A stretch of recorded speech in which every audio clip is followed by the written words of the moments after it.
മുറപ്പെണ്ണ്. രചനാ സംഭാഷണം മൈഥിലി മിത്ര. ഭാഗം 67.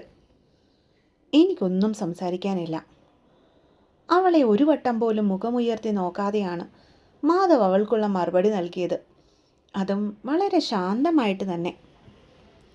അതെങ്ങനെ ശരിയാവും? കണ്ണേട്ടൻ പറഞ്ഞ കാര്യങ്ങളെല്ലാം ഞാൻ നിന്ന് കേട്ടില്ലേ? അപ്പോൾ ഞാൻ പറയുന്നത് കേൾക്കാനുള്ള കടമ കണ്ണേട്ടനും ഇല്ലേ? ആ മുറിയിൽ തന്നെ കിടന്നയൊരു കസേരയെടുത്ത് അവനെതിരായി കൊണ്ടുവന്നിട്ടിട്ട് ചുമ്മാ അതിലേക്ക് കയറിയിരുന്നു ധൈര്യത്തോടെ. കണ്ണൻ പൊടുന്നനെ ഇരുന്നിടത്ത് ഒന്നിളകിയിരുന്നുകൊണ്ട് ഒരു കൈയകലത്തിൽ തനിക്ക് മുൻപിലായിരിക്കുന്നവളെ സംശയത്തോടെ ഉറ്റുനോക്കി. ശരിയാണ്, അവളുടെ ഭാഗം ശരിയാണ്. ഒന്നാലോചിച്ചപ്പോൾ അത് കണ്ണനും തോന്നി. അതുകൊണ്ട് തന്നെ അവളെ കേൾക്കാൻ അവനും മനസ്സ് കാട്ടി.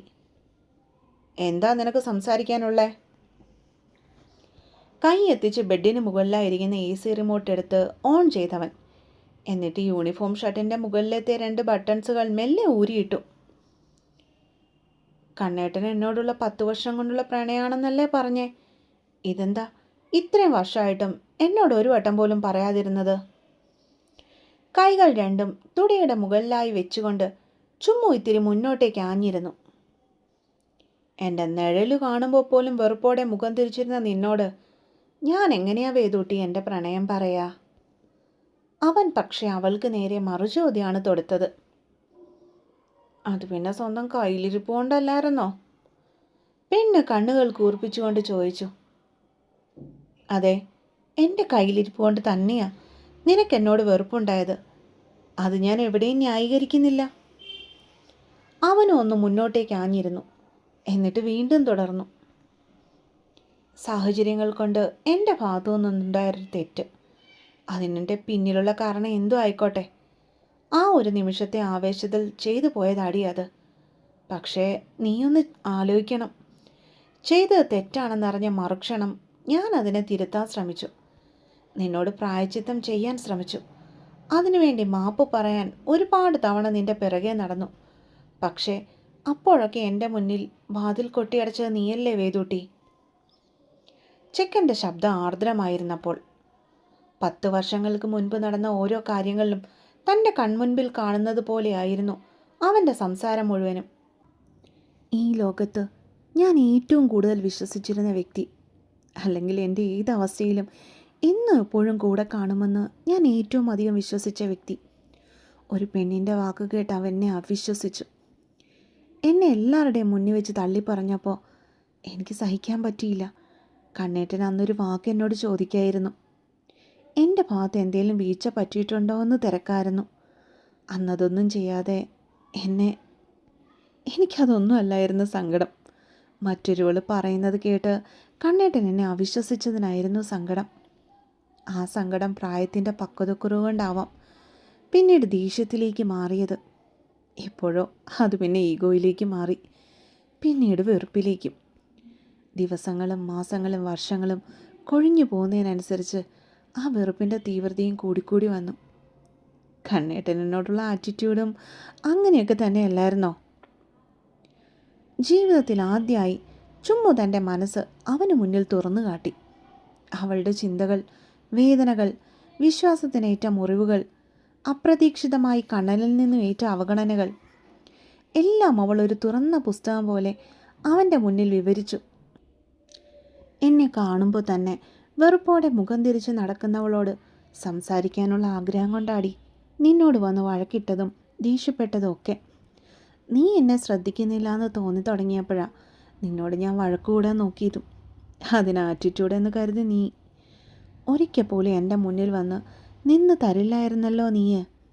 അതുപോലെ ഇന്ന് നീ എന്നെ ഒന്ന് കേട്ടിരുന്നെങ്കിൽ, നിൻ്റെ സങ്കടങ്ങൾ തുറന്നു പറഞ്ഞിരുന്നെങ്കിൽ ഈ പകയും ഈഗോയും ഒന്നും ഇപ്പോൾ കാണില്ലായിരുന്നല്ലോ വേദൂട്ടിയെ. ഹൃദയത്തിൽ തൊട്ട വാക്കുകളായിരുന്നു അവനിൽ നിന്നും അപ്പോൾ പുറത്തേക്ക് തെറിച്ചത്. അത്രമേലധികം വിശ്വസിച്ച ഒരാളിൽ നിന്ന് നേരിട്ട് തള്ളിപ്പറയലിൻ്റെ വേദന ഞാൻ എങ്ങനെ സഹിച്ചു എന്ന് കണ്ണേട്ടൻ ഒരിക്കലും ഊഹിക്കാൻ പറ്റില്ല. വളരെ ശാന്തമായിരുന്നു പെണ്ണിൻ്റെ ശബ്ദം. അതിലുണ്ടായിരുന്നു അവൾ അനുഭവിച്ച സങ്കടങ്ങളുടെ തീവ്രത.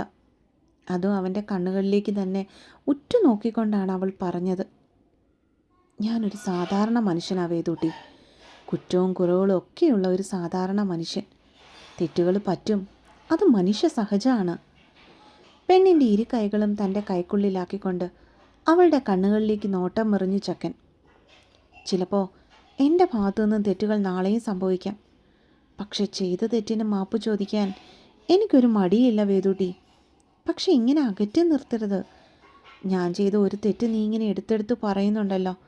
ഞാനൊരു നല്ലതുപോലും നിനക്കിതുവരെയായിട്ടും ചെയ്തിട്ടില്ലേടി. എൻ്റെ ഒരു തെറ്റിനെ ഇത്രയധികം വെറുക്കുന്നവൾ എന്തുകൊണ്ടാണ് എൻ്റെ നല്ലതിനെ ഒരിക്കൽ പോലും സ്നേഹിക്കാത്തത്? ആദ്യം സംസാരം വളരെ ശാന്തമായിരുന്നെങ്കിലും ഒടുക്കമായപ്പോഴേക്കും മാധവൻ്റെ ശബ്ദം ചെറുതായിട്ട് പതറിപ്പോയിരുന്നു. നാളെയും എന്നെ മറ്റൊരാൾക്ക് വേണ്ടി അവിശ്വസിച്ചാലോ? പെണ്ണിന് തൻ്റെ സംശയം ഉള്ളിൽ പൂട്ടിവെക്കാൻ തോന്നിയില്ല. കണ്ണൻ ഒരു നിമിഷത്തേക്ക് ഒന്നും മിണ്ടിയില്ല. പിന്നീട് അവളുടെ വലങ്കൈ എടുത്ത് മുകളിലേക്ക് കൊണ്ടുപോയി അവൻ്റെ ഇടത്തെ കവളിന് മുന്നിലായി ഒരു കുഞ്ഞൊന്ന് അടുപ്പിച്ചു. ചുമ്മുവിനത് വല്ലാതെ തോന്നിയെങ്കിലും അവൾ തൻ്റെ കൈ പിന്നിലേക്ക് വലിച്ചില്ല. അവൻ്റെ കവളിന് മുകളിൽ അങ്ങനെ തന്നെ കൈവച്ചുകൊണ്ടിരുന്നു. ഇതുപോലെ ഇടയ്ക്ക് 2 എണ്ണം കിട്ടിയ ഞാനും നന്നോ എൻ്റെ വേദൂട്ടിയേ. കണ്ണുകളിൽ കത്തിജ്വലിച്ചു നിൽക്കുന്ന പ്രണയത്തെ മറച്ചു പിടിക്കുവാൻ അവനെ കൊണ്ടപ്പോൾ പറ്റുന്നുണ്ടായിരുന്നില്ല. കണ്ണേട്ടനുള്ള പോലെ ഒരു പ്രണയം എന്നിൽ ഇതുവരെ ഉണ്ടായിട്ടില്ല. കണ്ണേട്ടൻ എന്നെ ഇഷ്ടപ്പെടുന്നു എന്നതുകൊണ്ട് മാത്രം എനിക്കും തിരിച്ച് ആ രീതിയിലുള്ള ഇഷ്ടം ഉണ്ടാവണമെന്നില്ലല്ലോ. അവൾ മെല്ലെ തൻ്റെ കൈകൾ പിൻവലിച്ചുകൊണ്ട് ചോദിച്ചു. 10 വർഷങ്ങളുള്ളിൽ കൊണ്ടുവന്ന് നടന്ന വെറുപ്പും പകയും ഒന്നുമില്ലാതെ നീ എൻ്റെ മുന്നിലിരുന്ന് സംസാരിക്കുന്നില്ലേ? അതുപോലെ നാളെ എപ്പോഴെങ്കിലും നിൻ്റെ ഉള്ളിൽ എന്നോടുള്ള ഇഷ്ടം ഉണ്ടായാലോ? അവൻ അപ്പോഴും ശുഭാപ്തി വിശ്വാസമായിരുന്നു. അങ്ങനെയൊന്നും സംഭവിച്ചില്ലെങ്കിൽ? പെണ്ണ് വീണ്ടും സംശയം ചോദിച്ചു. ഇല്ലെങ്കിൽ നീ നിനക്കിഷ്ടമുള്ളതുപോലെ ചെയ്തോ. വെളുപ്പാങ്കാലം തൊട്ട് ഇത്തിരി മുൻപ് വരെ അവൻ്റെ ഉള്ളിൽ നിറഞ്ഞു നിന്ന മാനസിക സംഘർഷങ്ങൾ ചുമ്മുവിൻ്റെ സംസാരം കൊണ്ട് പകുതി മുക്കാലും മാഞ്ഞുപോയിരുന്നു. ഒട്ടും പറ്റിയില്ലെങ്കിലേ കല്യാണത്തിന് ശേഷം ഞാൻ ഡിവോഴ്സ് ചെയ്താലോ? എന്നെ പ്രണയിക്കാൻ കൊള്ളുമെന്ന് ഇപ്പോഴും വിശ്വസിക്കുന്ന ഒരാൾ തന്നെയാണ് ഞാൻ. നോക്കാം. നോക്കാം. പെണ്ണ് മെല്ലെ കസേരയിൽ നിന്ന് എഴുന്നേറ്റു. കല്യാണം കഴിഞ്ഞ് ഡിവോഴ്സ് എന്നും പറഞ്ഞ് നടന്നവൾ ഇന്ന് പ്രണയിക്കാൻ പറ്റുമോ എന്ന് നോക്കട്ടെ എന്നും പറഞ്ഞു പോകുന്നു. ചുമ്മുവിൻ്റെ മാറിയ ചിന്താഗതി ആലോചിച്ചപ്പോൾ തന്നെ കണ്ണന് വല്ലാത്ത സന്തോഷം തോന്നി. മുറിയിൽ നിന്നും ഇറങ്ങി പുറത്തേക്ക് പോകുമ്പോൾ അവളുടെ മനസ്സ് ശാന്തമായിരുന്നുവെങ്കിൽ മാധവൻ്റെ ചുണ്ടിൽ ചിരിയായിരുന്നു. അപ്പോൾ ഏകദേശം ഇവരെ 2 പേരെയും ഞാൻ കരയ്ക്ക് അടുപ്പിച്ചിട്ടുണ്ട്.